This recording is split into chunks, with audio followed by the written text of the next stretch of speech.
Hi, my name is Brian O'Neill Hughes. I'm one of the product managers on the Photoshop team. Today I'd like to give you a sneak peek of just some of what we're working on here in our labs. We haven't released this yet, but we wanted to give you an idea of what we're up to. Here's an image we shot for a client, and it looked great when we took it, but in looking at it a little more closely now, we realized that we've got some lens flare here, and there are a couple of pieces of trash on the ground. And of course, this is the one they've chosen for print, so we realized that we really need to give it some scrutiny and clean up some of the trash and the distracting elements in the image. They've also asked that we go ahead and remove this tree in the left-hand side of the image because they want to put text and a logo up there and they don't want it to conflict with the background. So we have a lot of work ahead of us. Let's first look at some tools that we have available to us right now in CS4.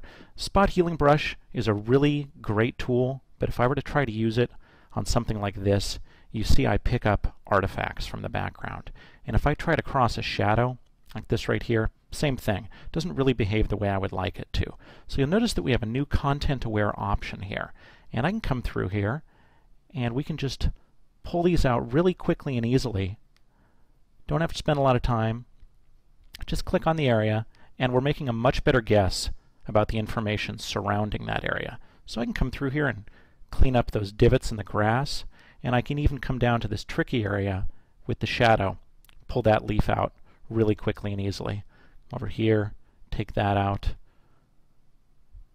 move that out of there, and even clean up this area right there. Now when it comes to areas like this lens flare right here, let's take a closer look at that.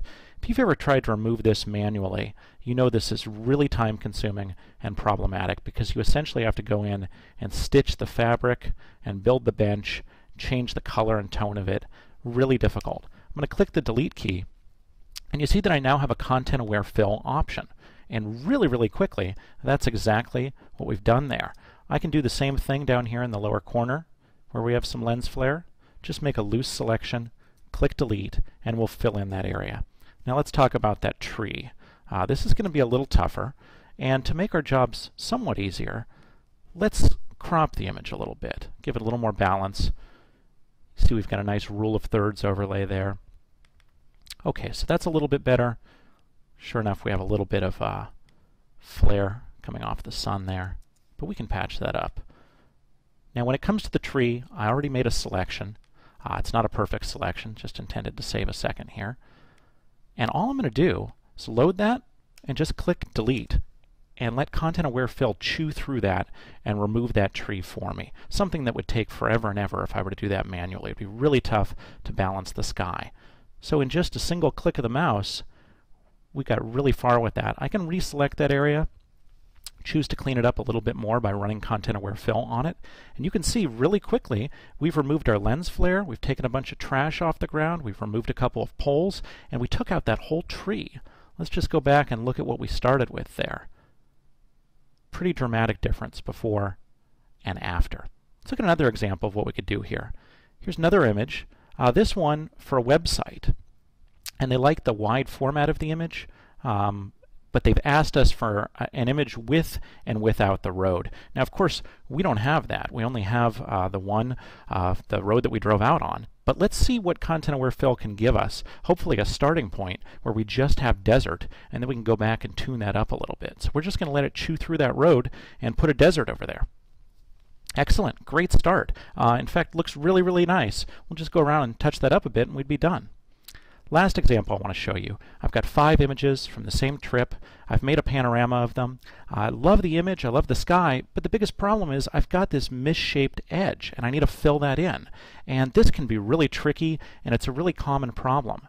So I'm just going to lean on my old magic wand tool. Again, click delete and ask content-aware fill to look all around the edges of the image and build out the sky and build out the foreground and the bushes and the mountains. And as we watch the progress bar race across there, just imagine how long it would take for you to do this manually with today's tools. It would be virtually impossible, and if you did do it, it would take a really long time. So let's see what we come up with here. There you go. In a matter of seconds, we've completely built out our panorama. So we retouched an image, we picked up a bunch of trash, we removed objects we couldn't before, took a whole tree out, completely changed a wide image for web, and here we fixed a really common problem with panoramas. So just a few of the things that you can do with content-aware fill.